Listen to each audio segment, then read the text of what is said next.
welcome to Relax Mel, a podcast that helps men change their relationship with themselves. I am your host, Brian, and I am a men's life and mindset coach who is here to help you understand that you don't have to suffer at your own expense. You can live your dream, and I encourage you to set, then pursue your goals. So join me as I change the mindset and attitudes of men so that they can be the leaders of their families and their destinies. Hey everybody, hello and welcome to Relax Mel. This is episode number 81, and this week we're going to actually have another conversation with an author. His name is John Teng. He is a motivational speaker, just an all-around great guy. He has wrote a book that is called The Hero Mindset, Becoming the Hero of Your Own Adventure. And this is a book that helps people, not just men, but women too, helps people to be able to get past that area where we all panic. A lot of people like to refer to it as that midlife crisis, where, men go off and they start dating, later models of people, of young women, and buy Corvettes and all this other stuff. And it really, if you're not having a plan, you don't have a plan set out, you're going to end up messing things up, and you're really going to be shooting yourself in the foot, and you're going to wonder where everything's, what all happened. And John helps explain it. And we talk about, the dreaded midlife crisis and kind of talk about why he doesn't like that. So anyhow, let's go ahead and let's not waste any more time. Let's jump on into the discussion now. And so today we have John Teng, and he is an author, motivational speaker, and he has got a new book that's out. It's called The Hero Mindset. And that's, when I was, got reached to and was wanted to know if I wanted to read the book and see what it was about. It's like, all right, let's see what this is. We're talking mindset, which is something that, all you guys know I like to talk about. Mindset of how you approach something is so incredibly important. And John's book is one where you're focusing. Well, let me go ahead and let me introduce John. I'm jumping ahead of myself. So, John, welcome to the show. Glad you were able to make it. And how's everything with you been running on this fine day? Oh, today's a beautiful day. My 4 kids are out and about running around doing their thing, and took this time here to speak with you, Brian, and I'm honored to be able to be a part of your call and your listenership. I'm glad that you were able to come onto the show too, because I think you got some great information that'll help our guys out. Now, you see with Hero Mindset, and looking over on your site, which is the Thrive Extra. I didn't say that right, did I? Live Extra. Live Extra, yeah. That's right. With your on your site, Live Extra, you have, you kind of talk, and focus in a lot about dealing with, I guess, the midlife. Is that kind of like where most people are coming up against that horrible midlife crisis? Is that what your overall area of topic is about? Is just kind of the midlife crisis, or what? Well, I mean, crisis is a term that gets used, really, it's too focused during the midlife years, when the whole life is a crisis. When a baby's born, that's a crisis. It goes from a very warm, soft, comfortable place, right? Uh-huh. And then is thrust out into the cold environment and gets slapped on the butt. So that's crisis for the baby, right? And then a teenager is going through puberty and adolescence and trying to figure out, who he or she is. That's a crisis, So when we say crisis, I really tried to make it clear that midlife isn't the crisis; it's one of them. It's part of the entire evolution of what's happening through life. Okay. And so that's where I focus for men and women between the ages of 30 and 65. And that's kind of what I've identified as if we were going to live to about 90 years old, I took the 2/3 sections right there and then called that, my demographic. Okay. And no, not being 48, definitely fits right in with it. And I don't know if, again, it's, I guess, that the term crisis gets overused a little bit because, I kind of had the existential, the wake up call of about the time I hit 40. All of a sudden I was walking around and it just kind of dawned on me. It's like, dude, you've made it to 40 and you really hadn't done much with your life yet. Or at least that's how I felt, is that, you hadn't done anything. It's like, dude, you better start figuring out what it is you really want to do if there's anything big you want to tackle. And so there was that whole, there was, I don't know, probably 2-3 years of really kind of sweating it, of going, oh crud, I'm not, was beating up on myself that I hadn't done anything. I really hadn't accomplished much. All I was just a truck driver who's away from the family all the time, hadn't completed anything. I wanted to take the kid, there's all those places you wanted to take your kids, and just never, before you knew it, life had come along and, had carried you further downstream, and you had thought you had just barely hopped into the river itself. So is that when you're talking about helping people with their midlife, is that whole, oh crud, I need to do something with my life? That's what you're kind of helping. One of the things that you're helping them with then is what you're saying? Yeah. And yes, it is, Brian. And I'll tell you, I'm 49 years old. And so, I've gone through that same thing where, hey, reassessing kind of at a fork in the road. What am I going to do next? I talk a lot about this in my book, but I want to make this point that, regardless of where you think you are in your life, of what you've accomplished, I'm around very, very, who on the outside looking in, you would think are very successful people, millionaires, business owners, billionaires. And I've got a friend who's a psychiatrist and who confided to me. He said, John, my clientele are all men who are very, very successful and they're miserable. Mm-hmm. They work so hard to hone their craft, accomplish great things in whatever specialty it happened to be. It could be the military, it could be the business world, whatever, sports. Right.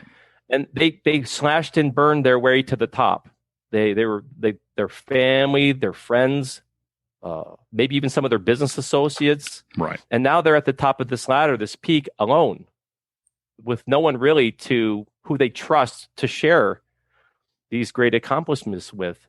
So, it's a dynamic that's going to happen to any man or woman, especially men. Right. It's going to happen because we're so accomplishment based, regardless of where you think you are on this scale. Once you hit this age, you get into that 40 plus 35, you're all reassessing like, hey, what have I done? Or I've done this, but I'm still empty. So you're going to hit this moment of this crisis, just like you did when you were born. Mm-hmm. And this book is about how do you deal with that? How do you take from the point where you're at to redirect to where you can feel fulfilled in the future? Okay.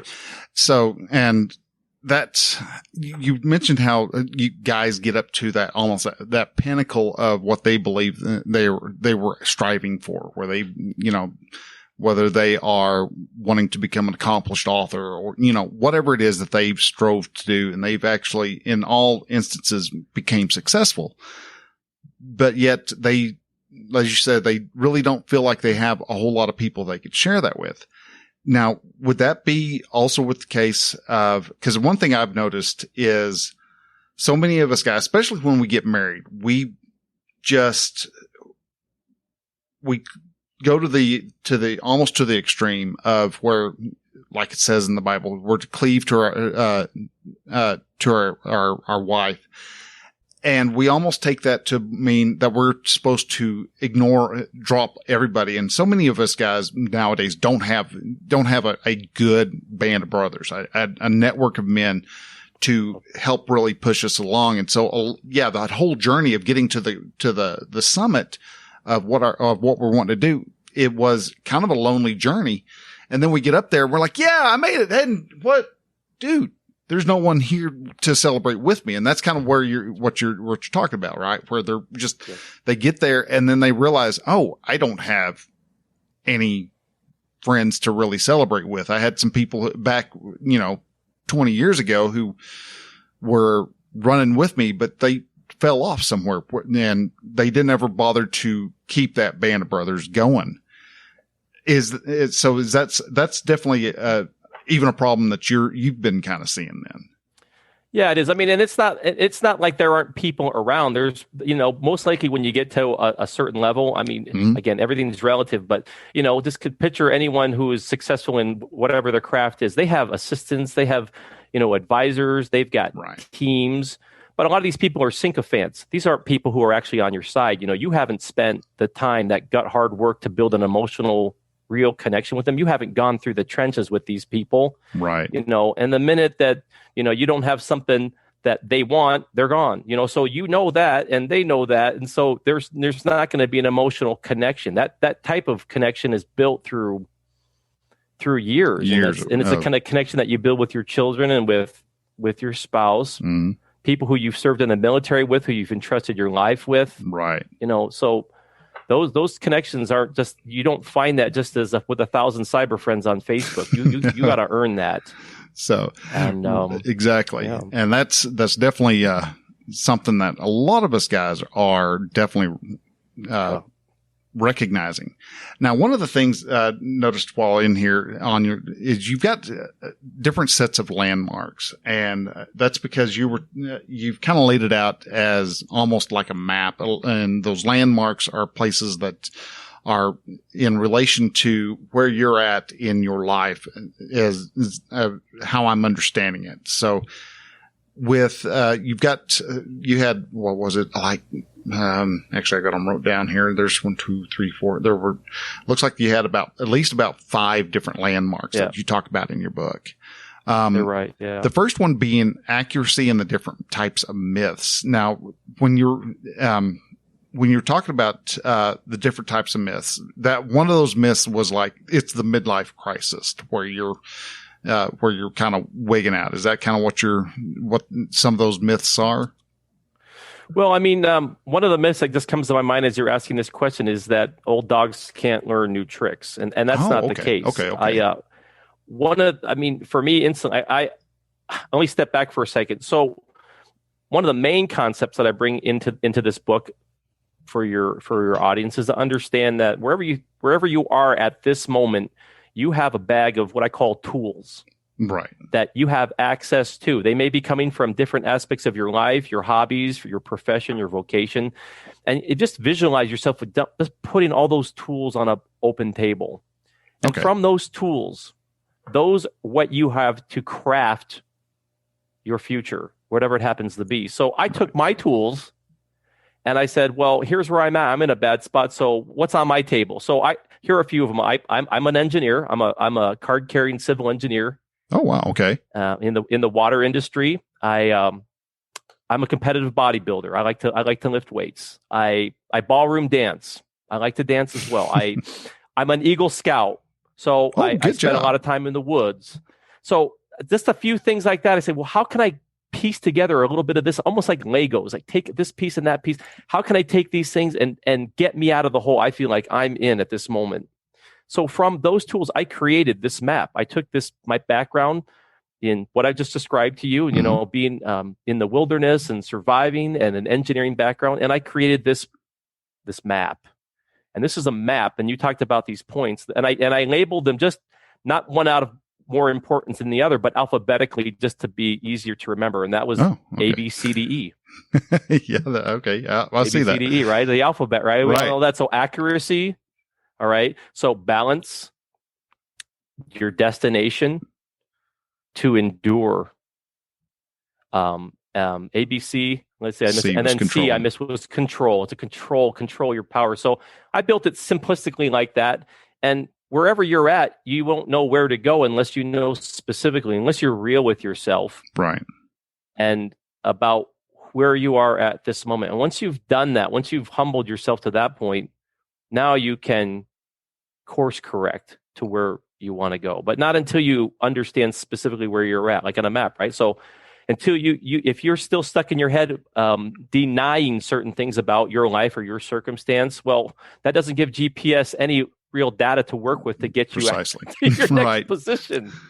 So looking through some of the others, you had like In Balance, which was one of those topics that where I kind of, when I first saw it, I was like, holy smokes. Okay. What are we talking about on balance? Cause we hear balance and everybody's thinking of work-life balance, which I believe is actually a folly. It's not anything that is actually achievable. You can do life. You do work, and to work life, intermingling is closer to a proper term where you're wanting to live life alongside of doing your business. And you can't just try to split yourself into two and make yourself as evenly as possible on the two. So to balance out a scale, I personally see that as something impossible. So when it comes to balancing your life, you've really kind of just broke that down into several different fields by the looks of it. So when you're talking about balance, what are you actually talking about? Well, my wife really said it the best. She said, that it is a myth. And that's exactly, Brian, the way you described it. From a woman's perspective, she said, she's an attorney and she's worked in corporate America for many years. And this idea that you can raise your 3 kids and bake bread and tuck your kids in at night and go to all of their piano practices and recitals, and then kick butt in the corporate boardroom. It's not happening. No. So there are some sacrifices that need to be made. But here's the reality: there are a lot of dimensions to who we are as people, and so from a spiritual standpoint, how do we fill that gap? I'm a Christian.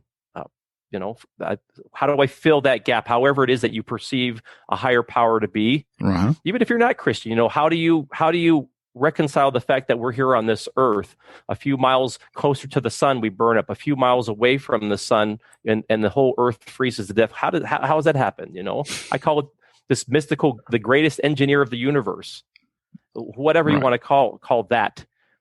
Philanthropy. How do you give back? I mean, Brian, that's what you're doing in a way. This is a philanthropic effort of reaching out to these men. Exactly what you're doing, financially. So there's a whole, and I created a wheel with spokes with each one of these aspects of balance that need to be addressed. They can't all be addressed at the same time, right? But they do need time and attention. Almost like if you were to plunge down into water, how long can you hold your breath before you got to come back up? Okay. I mean, without scuba gear, I can get into here, I can focus here, and now I got to go here. Right. And I can't give everyone all my time and attention. I'll tell you, even in church, I once had a meeting with my pastor, and he said, John, we want you to take on this new calling. And it's going to be, I just want to prep you, John. It's a very time consuming yet important responsibility I want to give to you. And I already had something that was kind of heavy on me, right? With church. And I said, I'm willing to accept the calling, but I'm not willing to accumulate them. So you got to drop me from the last gig for me to do the new one. That's saying no is powerful. Of just yes, very much so. Being able to say no is probably one of the biggest and most effective tools a guy has in his toolbox that most of us fail to use. It just kind of sits there on the side, and we may pull it out as a last resort. And just, it would make you so much happier and have so much more fulfillment if you were to use that no a heck of a lot more. Because it sounds really good, but okay, might be a calling, but it's your calling. It's not my calling. I've got a calling that I've got to. You're helping middle-aged men. I'm helping men to get started so that they can actually start to relax and start to breathe. While you're helping men who have made it to the pinnacle, and they're wondering, okay, what do I do? I've made it here. What do we do now that we're at the top? And I love how you've laid a lot of those out. Besides for balancing, you've got to maintain your physical health and what that peace of mind is, and friends and family. And it's really interesting because I see all these, and these are a lot of the things because Relaxed Male has 4 pillars. that I recommend that guys work on. And that's their mind, their body, their soul, and their community. Because you've got to a man is constantly learning. The moment he stops learning and stops educating himself is the moment he starts dying. You've got to feed your soul. We were born in the image of our Lord. Our Lord is also known as the Creator. So he wants us to create something, create anything. And most people find that they're nurtured, their soul gets fed when they are creating, either it's connections with other people or creating just art, doing something out of art, creating something out of nothing. Then there is a body. We always have to be getting ourselves into shape. And that's one big pillar that I really am, I'm starting to work on. And I'm realizing that, you can't live like a 25-year-old for the rest of your life. Things catch up quite quickly once you get past 30. And then there's the community. No man's an island. We need to have our friends. We've got to have our band of brothers so that we can all look towards look to other men for inspiration. But it's not just your friends. It's your family, the community. And so it spans out. And so we can't just be ourselves, just tucked away. And I see that like your spirituality, which is, again, that can be your you're part of the feeding the soul, because you want to make sure that you are a part of a group. And actually in spirituality can also fit in with your community, because you want to have your church family and folks like that. So I love how a lot of this is I see all the different sub chapters under the landmarks of balance, and it's like boom, you're hitting on so much of financial sufficiency being one. Now, the one that I haven't got to it yet, and I was kind of curious, and I was going to ask you about it. Plantronics. What are you meaning by that as a balance of Plantronics? Plantronics. Yeah. Let me see here. Let me pull it. I happen to have the handy dandy book right here beside me. So, or not Plantronics. Gotta love autocorrect. Philanthropy. Okay. I was philanthropy, like, yes. Yeah, because I write everything, during the day. I actually, I still have a day job of driving a truck. And so whenever I get to wherever I am for the night, I was reading through there, and I used the phone for taking all the notes, and autocorrect went off and grabbed me. So I love it. No. I love how that. It's like Plantronics. And I was like, I got to looking at it afterwards, and I was like, Plantronics. It's a headset. I think it's a headset brand. I think they got a headset brand. Yeah. Vincent, I have to tell you, like the truck drivers, I think that is just one of the hardest jobs that I could ever imagine. Just to be able to focus on the road. I don't know if it's ADD or what I have, but I think I spend 2 hours on the road and I'm already just feeling just fatigued. I got to pull to the side of the road. And the drivers who spend that much time on the road, and also spending that much time away from their family and loved ones, hats off to you. Yeah, well, that the huge, and that's huge. I used to have a different truck driving job. I was in the oil field for 12 years, and that one was a tough one. And I'm not a over the road truck driver. I do spend 5 days at a time typically away from the wife, but I've also was in the Navy. So there was times where our whole marriage has been where I've been home for a little bit and then gone, and then come back and home for a little bit and then gone. And so anytime I'm home more than a week at a time, she starts making comments about, you might want to go find something to do. I start getting into her hair way too much. But working in the oil field, there was times where I was gone for a month at a time.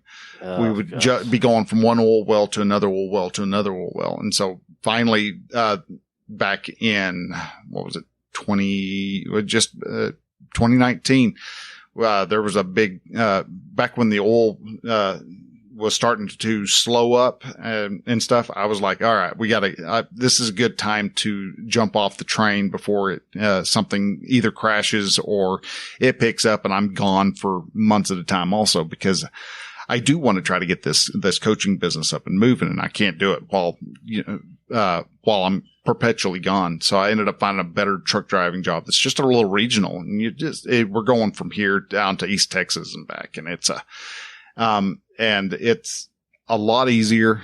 You've actually got a set driving time. You're more legal than what in oil field is. Oil field, you've got, because truck driving is the most regulated, unregulated industry there is. Regulated, unregulated. Yep, it is. It's not you've got like engineers and doctors and lawyers, and they've all got these specific regulations. While the trucking industry, you really is not any type of regulation. It's not a regulated industry, and so, but yet there are so many laws and things about how you can haul a load, how much you can haul and all that, and how much you can actually how much weight you can have on each axle of your truck. And you can only drive for 8 hours at a time before you have to stop for a 30-minute break. And then you can also, within a 14-hour period, you can drive for a total of 11 hours. And I mean, it gets so confusing. And try to talk to my wife, and she's just like, but you don't want cops. It confuses a lot of people who are not in that.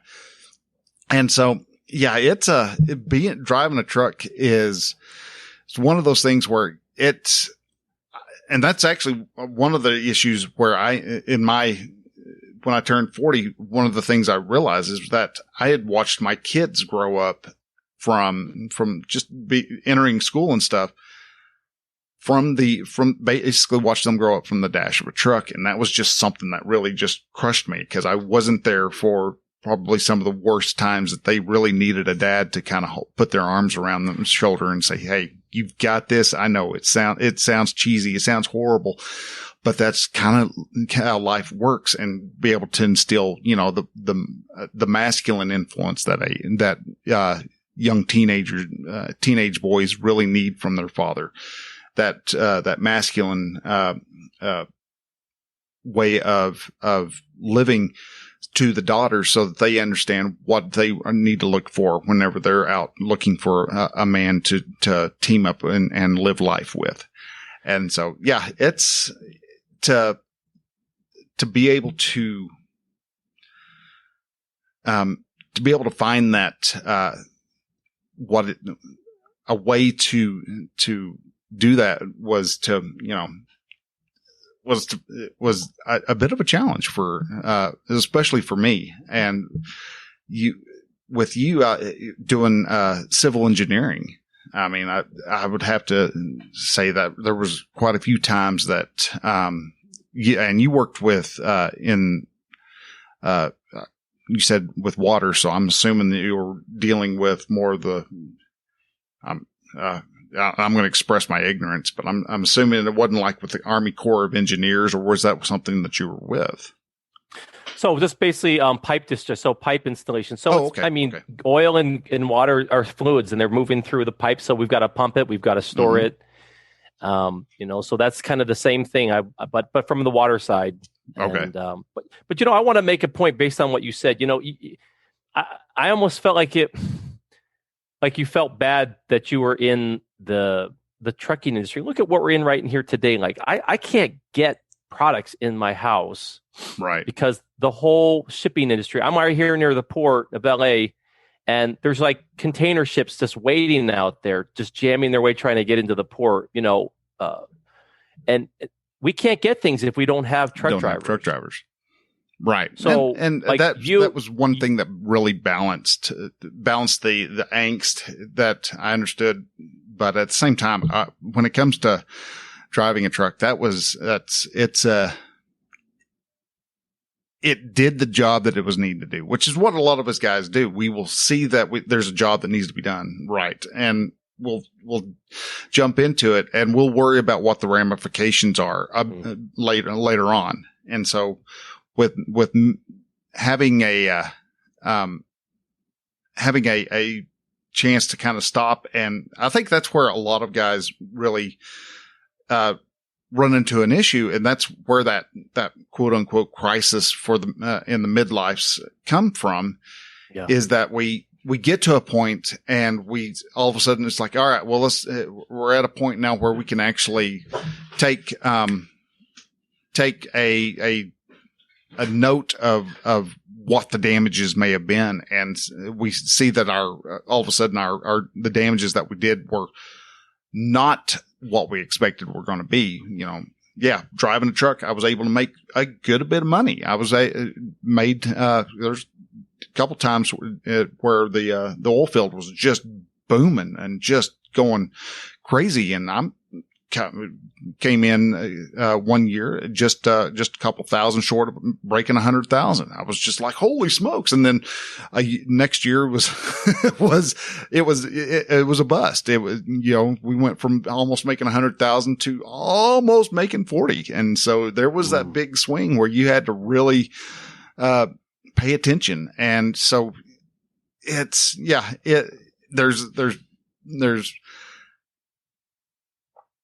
there's times where us men struggle and think, we're able to make this. This is doing real good. But then, like I said, we hit, we zoom past so many things that all of a sudden we don't realize that we missed some really big critical, landmarks that, need to actually be addressed. And that's one thing I like about what it looks like your book actually, talks about, is those landmarks that, when you're taking an assessment of where you are, what do you need to shore up? What have you done really good with? I like how you've, especially in the balance section. Now you also talk about different hot zones. And so what are those? That is actually hot zones. I know that one for a fact. When you talk about a hot zone, what are you, because most people hear hot zone, they're thinking, oh, that's a highly infectious area. And so, especially with last year. So when it comes to a hot zone, what are those? Well, I put a graph in the book, and really the hot zone came out of a simple observation that I made right before I even started Live Extra and wrote the book. Okay. And that was, how come you see, at least from the public perception, people who seem to have fame and fortune and beauty and lifestyle, they have everything that everyone's really hustling and working to try to achieve. Even kind of this image of the perfect family walking through the street, perfectly dressed, color coordinated kids. You see this, it's perhaps somewhat staged, of course, but why do these people seem to suddenly implode? What's happening in their life where they're going to jail, or they're going to rehab, or they're going to court for some stupid crime that they may have, uncharacteristic bad decision they made. Okay. Right. We all make decisions, but uncharacteristic seemingly to this person, or going through, a horrific divorce. What's happened to this person who seemed like they had it all and now is about to lose everything? Okay. How can that be? So that's where this dynamic came to, and this is probably the engineer mind that came together for me. If you could take a graph and just draw a line at a 45-degree angle going up. Okay. And it's not exactly like this, but you could say that by the time, you're at birth and you're moving into your 20s, your 30s, and your 40s, you're accumulating some things, some good things.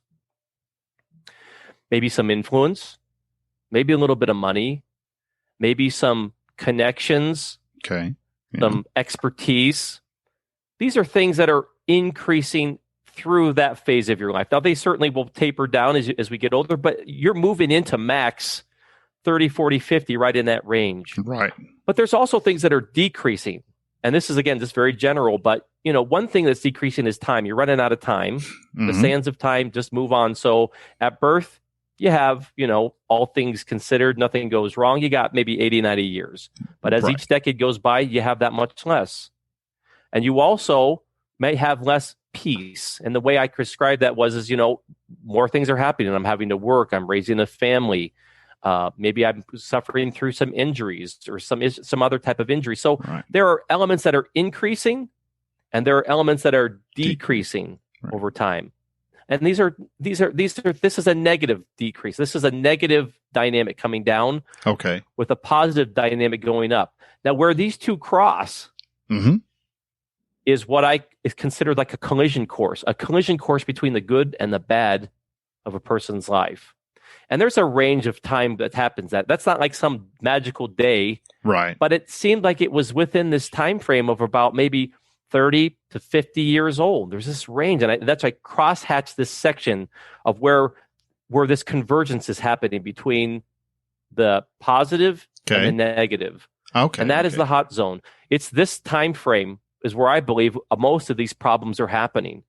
So much good is happening, yet so much trauma, so much stress, so much misunderstanding, uncharacteristic bad decisions that are being made, where the next decision that you make in your life informs the destiny of everything that you did in the past. You could have lived a perfectly pristine life for the last 45 years of your life. And then you go out there in a road rage situation, pull out a gun and blow off the head of the guy behind you. You're going to prison. Right. You're going to lose your job. You're going to lose your reputation. You're going to lose your standing in the community. Yeah. You're going to lose the time away from your loved ones. And everything that you just did for the last 40 years of your life has now been informed by one uncharacteristic, the bad decision. And this is what's happening over time. We have so much to lose during this phase of our life. Your audience. You have more to lose now than when we were young, dumb kids in college. Yeah. Or, you know what I mean? We could do stupid stuff back then. Well, I mean, we could even go to prison. We didn't have $1 to our name. We didn't have kids' dependents. We didn't have reputations. But you make those type of decisions now, Brian, right? Oh, yeah. With our audience, with your audience, and the whole floor is going to fall out from underneath. Precisely. Everything that you work so hard to build. And that's what we want to avoid. Okay. Now, the other thing that you really kind of mentioned here, and it kind of got my attention. And at first, I honestly was thinking when on the hero mindset that this was being written more for men. But I also noticed that you were shortly thereafter. After that, I realized no, you actually write for both men and women. It's everybody who's in that 30 to 60 years of age demographic. And that is one thing that I have noticed here recently, because I've started helping a lot of men who are going through divorce. And it's almost, I've seen, and granted, I understand, 98% of all internet statistics are made up, but it seems I've heard anywhere from 60 to 80% of new divorces that are going on are being initiated by the women. And it's not, I'm not saying that as a means to dog women at all, but it just, I'm actually saying that as more of a means of kind of pointing out that a lot of those midlife affairs that actually happen, and those divorces that come about, it almost seems as if somewhere along the way, a lot of the men have stepped away from their duty. Have stopped doing something in that, in the realm of what they were needing to be doing. And I think that fits in a lot with what you're talking about on that hot zone, because, may have stopped, living your life on your actual terms. You started living life, playing it small. And the fact that you are now giving up, your wife asked you to give up your friends that you had before you were married, or give up the men's group that you like to go to, or give up a hobby. And because you have made those little minuscule choices, those little minuscule choices have built up to the point where now you're no longer the man that the wife has actually wanted to marry, was interested in when y'all were married.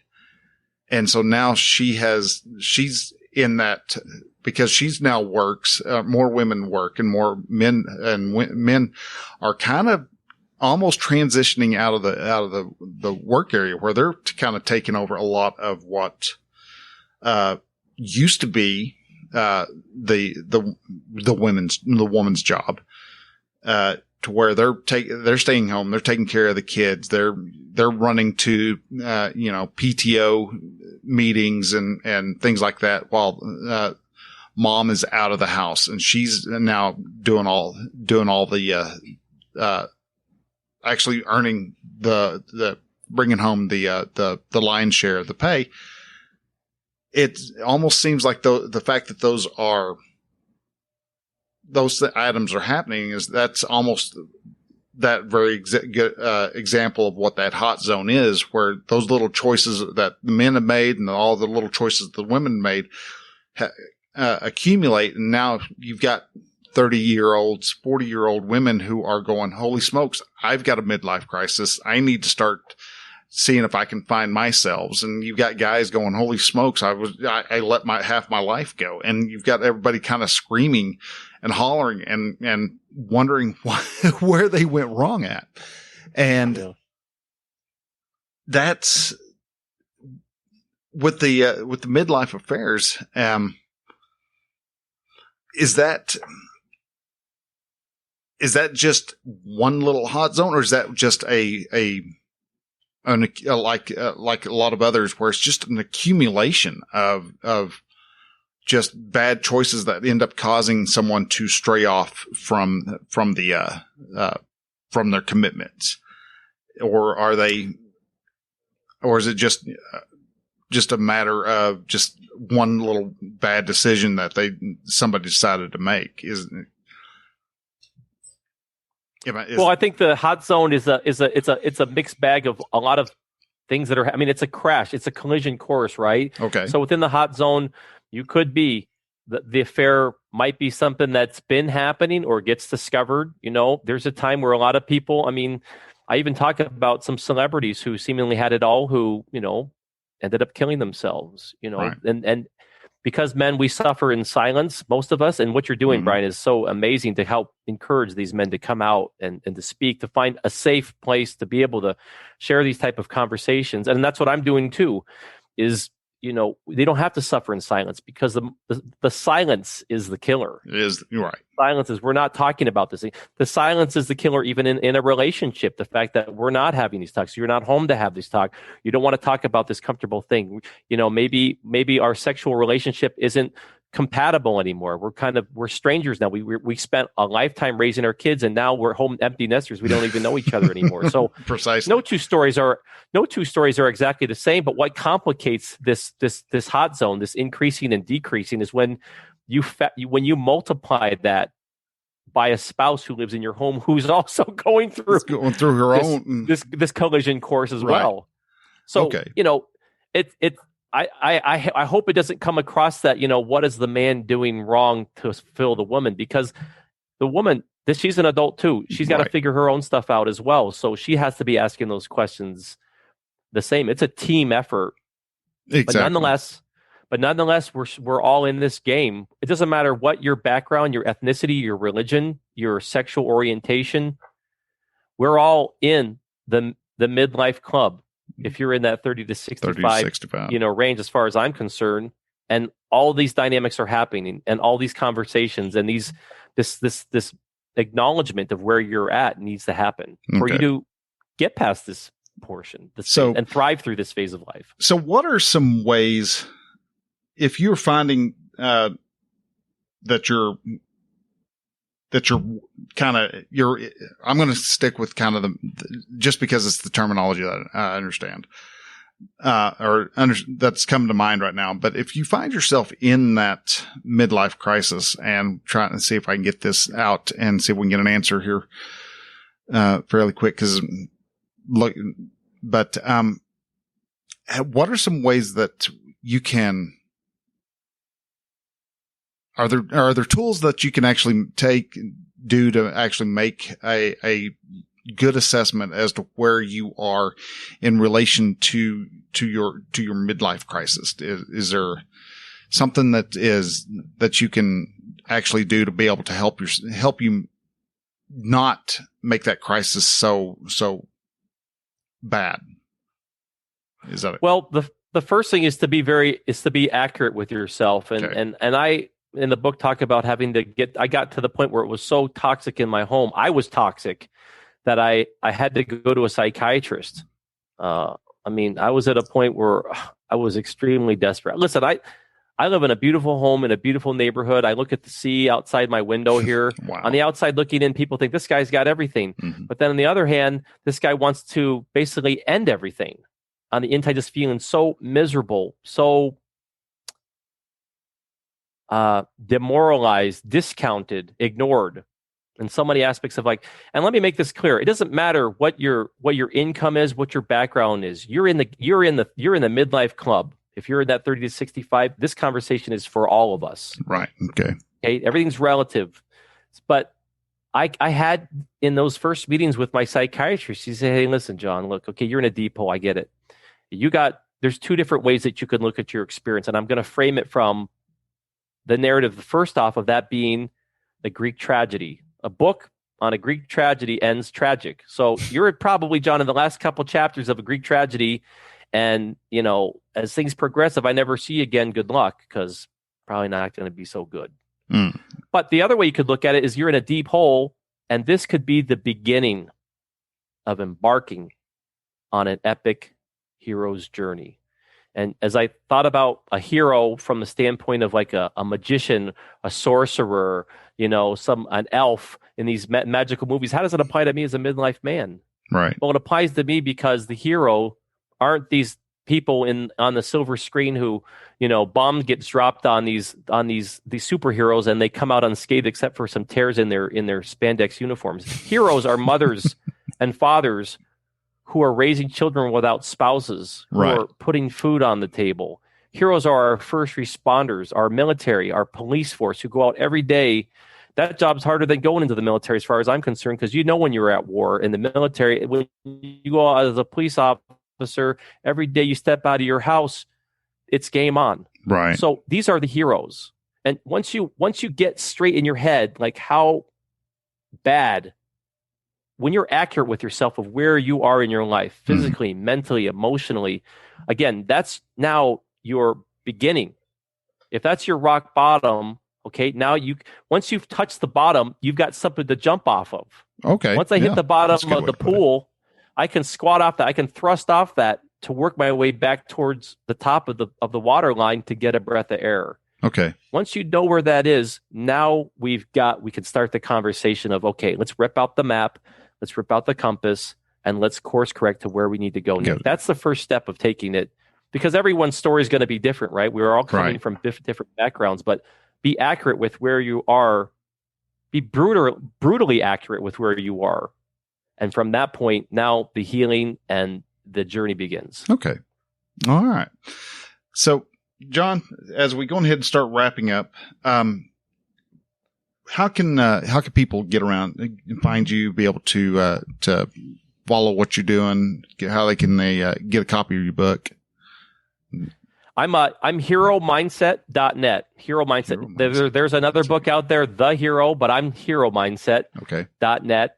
And that page will take you to Live Extra. You can even look up liveextra.com. You can look up my personal website at John Teng, T as in Tom, E-N-G, johnteng.com. And, I encourage everyone to start from where you're at.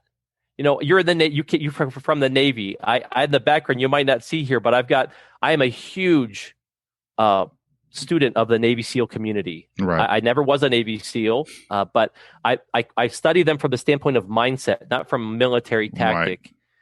The idea of mindset. And one of the things that they talk about is that when they're at war, when they need to retreat from a bad situation, they go to a safe place.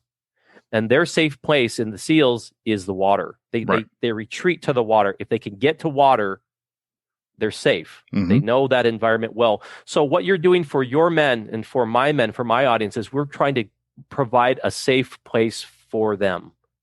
We want to bring them to a place where they don't need to feel silent. and they can start to hear other people talk about what's real, being accurate with themselves, so they could go through that process as well. Right. Let's put away all the BS. Let's be real with who we are, with where we're at. And that's a tough one to do. It's a tough one to do. It takes a hero mindset to really come to terms with how screwed up our life is at that moment. Right. But you know what's so neat? The fact, and you even mentioned this, I'm getting chills when you say this, when you said this. You were truck driving, long haul, and you realize, like, this isn't working for me anymore. I got to find another way, and I'm trying to build this business. So I modified my situation. I didn't go cold turkey, but I modified my situation so that I could work more flexible schedule. Right. The mere fact that your audience feels disenfranchised or disgruntled with their circumstance, that's a good thing.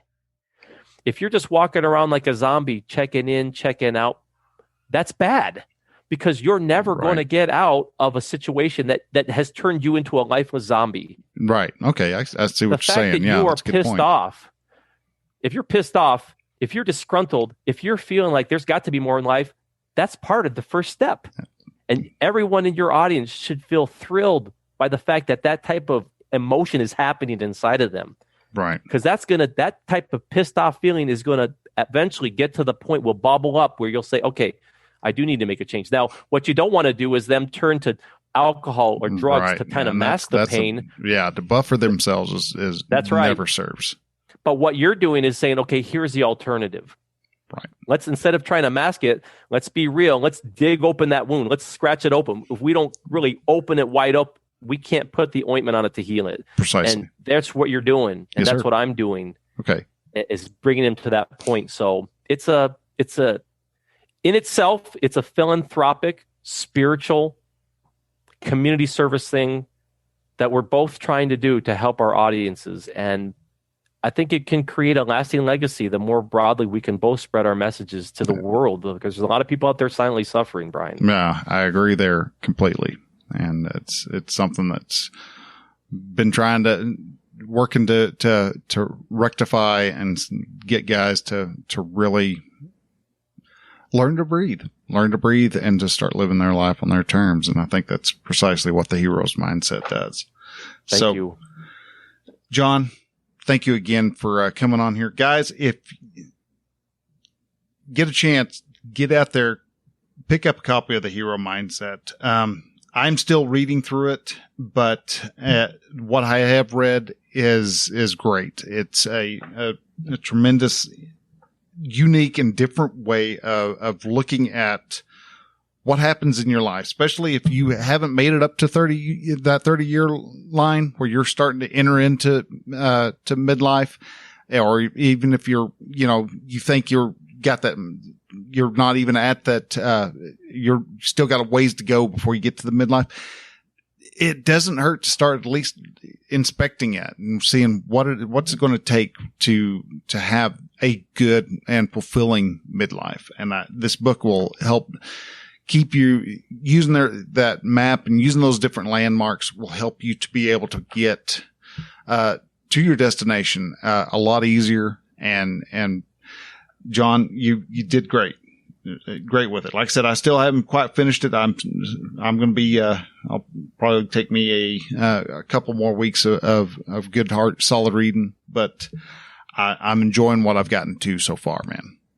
Well, the Audible version is coming its way, and perhaps you can watch it while you can listen to it while you're driving. And on on that concept of younger men, I did have a young man once reach out to me and said, this type of book is helping him to understand kind of preemptively what's coming down the line in the future to kind of prepare. So it is for everybody. And hats off to you for what you're doing, Brian. Well, hats off to you too, sir. It's emboldening me to continue my messaging. So I appreciate your time that you've given me to speak with your audience. Well, I'm glad that you're able to come on, and I'm going to keep on touch and see how everything keeps going with you. So thank you, Brian. All right. God bless. Okay. Well, you take care. Take care. Bye-bye. Bye-bye.